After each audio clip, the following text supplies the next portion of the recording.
Hey everyone, welcome back to the channel. Bobby Hams here with my review of Showtime's final season of Homeland, episode 11. We begin at the CIA headquarters in Virginia. Carrie meets her lawyer, Kevin Dance, who is paid for by Saul. Dance tells Carrie that Saul arranged a court order to get her released, posted her bond, and will let her stay at his house.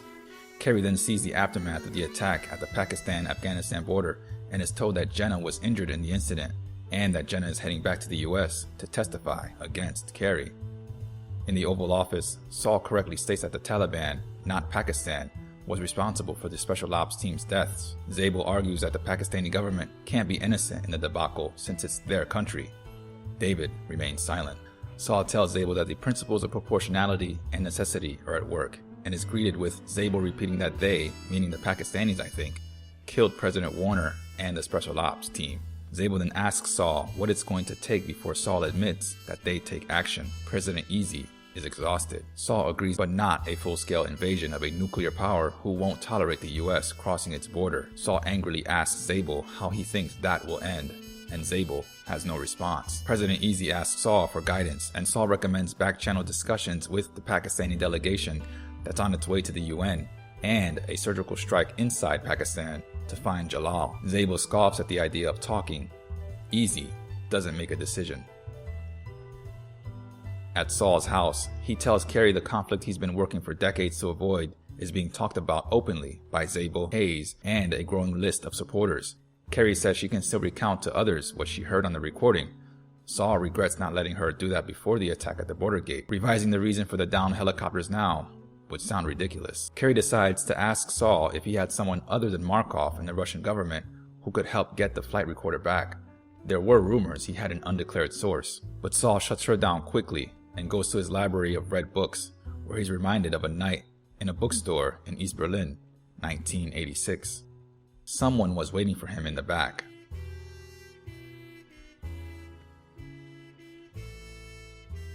We then go to Jenna, who's leaving the hospital when she sees Carrie waiting for her. Jenna isn't pleased to see Carrie. Carrie apologizes for the deaths, but neither she nor Jenna caused them. It was the Taliban after all. Carrie then goes about trying to tell Jenna the story of the black box, but when Jenna asks that Carrie produce it, Carrie tells her Gromov stole it, and Jenna loses interest. Then Carrie says Gromov is willing to trade and requests Jenna withhold her testimony for a few days, but Jenna is tired of Carrie's cryptic half-truths and demands details. Carrie tells her that Gromov wants the identity of Saul's agent in the Kremlin, but Saul would never agree to such a thing if he was asked. Disgusted, Jenna concludes that Carrie would agree to reveal the agent's identity, to which Carrie replies that she already has. Jenna tells Carrie that she won't help, and that she's going to inform everyone of what Carrie's trying to do, beginning with Saul. In Saul's office, he talks with Tasneem, who is expecting him to be at the UN.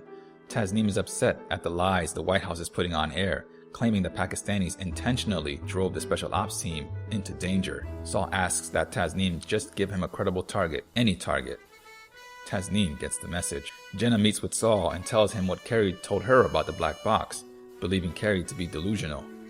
Saul confirms everything is being true, which catches Jenna off guard, then tells her what type of person Carrie is. She's someone who makes mistakes but never loses sight of what's important. And when dealing with Carrie, you have to decide what matters and what kind of person you are.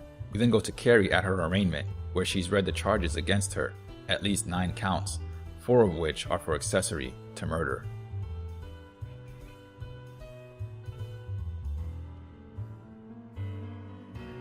The news slightly upsets Carrie, and an associate of Gromov's offers her services. Jenna meets with the Tribunal and ends it abruptly. She needs a couple days to recover and feel better. Zabel tells Saul that the Pakistanis suddenly had a location for Jalal, a location that was achieved, Zabel brags, through pressure and not back-channel talks. In the Situation Room, everyone celebrates the drone strike on the target.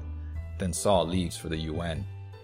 Jenna meets with Carrie at Saul's house and gives Carrie a folder on a Russian defector, Andrei Kuznetsov, that Saul rescued in the 80s.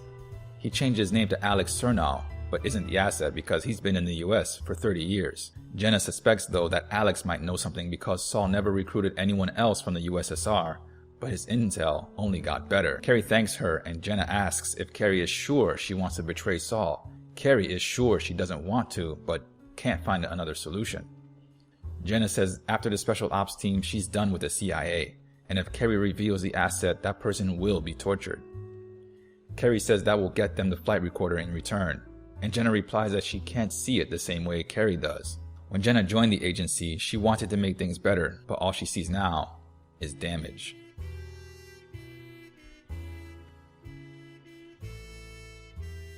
Pretending to be a historical archivist, Carrie visits Alex and asks that he talk about whatever he can remember regarding his defection. Those files are due for declassification, but there are a lot of missing details. Alex is, at first, suspicious, but decides to speak with her. At the UN, while Tasneem is talking about the US airstrike violating Pakistan's borders and how that violation constituted an act of war, Saul devises a plan and asks Ryan not to interfere, at least not immediately. Moving back to Alex and Carrie, he describes the night Saul saved his life. He then tells Carrie that all of his cadet classmates were shot for not preventing his defection. Carrie notices a picture with the back of a woman's head in it. Alex says he didn't know her name, they only called her comrade instructor. He didn't know what happened to her either. We've returned to the UN as the camera circles the face of an older woman when Saul bursts into the meeting room and makes a scene. He loudly accuses Markov and the Russians of having the flight recorder and uses several swear words to demand that it be returned, at one point shouting to the woman, who is the Russian delegation's translator, not to mince words. Ryan comes in and wrestles Saul out of the room as the Pakistanis look at the Russians a little bit sideways. Makarov and the Russian ministers huddle together to discuss what that was all about, while the woman stands outside the group, listening. When prodded for information, one of them admits that Gromov is running an operation. In Alex's home, Carrie is ready to depart when she spots a book similar to those in Saul's library. Alex says it was their signal to meet, old school spycraft, hidden in plain sight, the way Saul liked it. We then see the translator go get the same book from a store, and she remembers the first time she met Saul at the back of the bookstore in East Berlin in 1986. She wants to take Kuznetsov's place as Saul's asset. Her students knew nothing, but they were tortured and they were shot anyway, and she wants to help bring those people down. She tells Saul that an investigator who likes her is going to get her a job as a translator in Moscow. She'll hear things. Saul says she must be mistaken. He isn't who she thinks he is, and she asks why he doesn't trust her. Saul apologizes again. She's got the wrong guy. At Saul's library, Carrie begins to look through the books for clues. Saul gets a book delivered to his hotel room, while Carrie, putting her analytics acumen to work, has separated each book by major event and year. She soon finds a relevant link and eliminates those books that don't include a sticker that says Moscow on the inside of the back cover, but she still can't find anything in the pages. At the same time, we see Saul bend his book backwards, and Carrie does the same. Saul retrieves a note hidden in the spine of his new delivery. His note says that the price has already been asked. It's Yevgeny Gromov's play, and Saul makes a dreadful realization.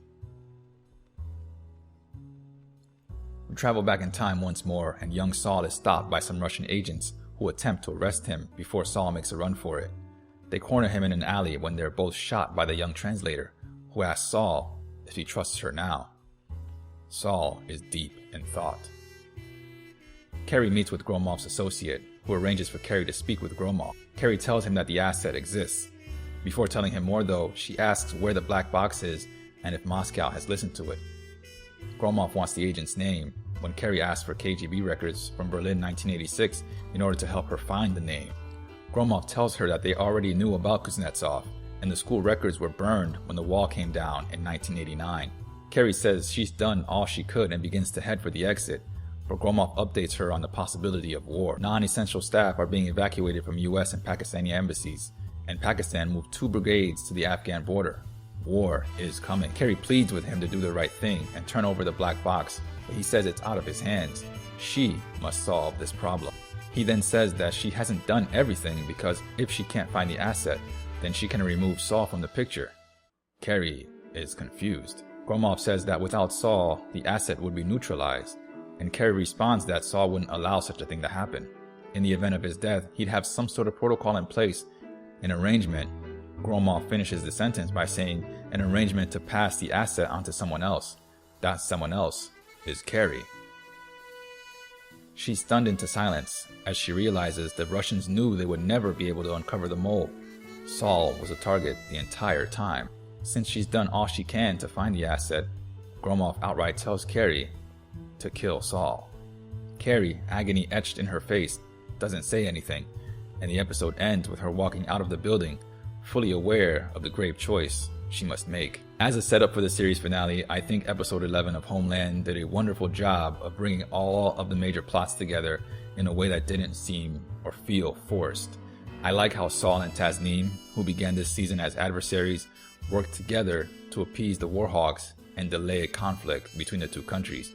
On that note of teamwork, I think Saul may have given Tasneem a heads up regarding his performance, so she and the Pakistani delegation could see the normally even-tempered Saul lose his cool in such a dramatic way just to accuse the Russians of having the helicopter flight recorder. It really looked like it caught everyone off guard. Basically introducing the idea to Pakistan and the world that Russia could prevent a war between the two superpowers, but is choosing to do nothing instead. And that could put a lot of heat on Russia to prove that they don't have the recorder. What I liked most about this episode, though, is that it placed Carrie in an unwinnable predicament of her own making. Because over the past 7 seasons, and even in this final season, Carrie has shown herself to be a very reckless person. Like Saul said, she never loses sight of what's important. That laser focus has made her a great analyst, as brilliantly shown in that sequence where she gradually figured out where the secret note was hidden in the books. Good stuff. But she also disregards the consequences of her actions, because to her, the ends justify the means. Jenna makes that point very clear when she brought up the possibility of the asset being tortured if their identity was revealed, and Carrie just says, sure, but it'll get us a flight recorder back. And I'm glad that Jenna just couldn't get on board with that viewpoint, with people being as disposable obstacles to some goal. I think Jenna is the sense of humanity or conscience that Carrie once had, but has now clearly lost. Speaking of lost though, I think she's lost Saul as an ally now. After reading that note that Anna, the translator, sent, there's no way he won't put the pieces together. From Carrie telling him that Gromov told her nothing from that previous episode, to her asking about a rumored Russian asset, his opinion of her must have plunged to the bottom of the ocean by now. He might not want to believe it, but I don't think he can avoid the fact that his protege is completely compromised and it's his fault. As the national security advisor, he has a monumental choice to make also. Carrie is an agent working for Russia. Thus, she is the definition of a national security threat. But what does he do? Does he protect his decades-long Kremlin asset and kill Carrie? Or does he take a chance and try to convince her to come in from the cold? Last thing, this episode expertly portrayed just how much of a long game the Russians were playing when they took Carrie hostage. Gromov, finishing her sentence regarding Saul's legacy protocol, exposed that he found out everything, and I mean absolutely everything about her while she was being interrogated without receiving her bipolar medication. Her personal life, her access level to government systems, and every detail she knew about Saul. Meanwhile, she can't remember giving up any of that information. She can only remember that Gromov was someone from whom she didn't want to be separated. Gromov might have also learned that because of the attacks in September 2001, Carrie is incredibly afraid of failing a mission or not stopping some disaster, which you can hear her say in the beginning. It's in the first season, but it's also in the beginning intro of every episode.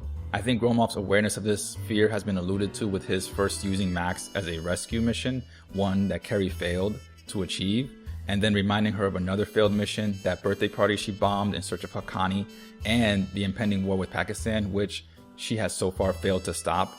The mind games are just unbelievable. So now that Gromov has showed her how she's been played, will she go through with her marching orders and kill Saul? Because, like Brody from season 1, she's so indoctrinated at this point that she still believes she doesn't have a choice and the ends justify the means once more? Or will she focus her laser sights on Gromov and show him that hell hath no fury like a Carrie scorned? I don't know, but we'll find out next time on the series finale of Homeland. Thanks so much for watching.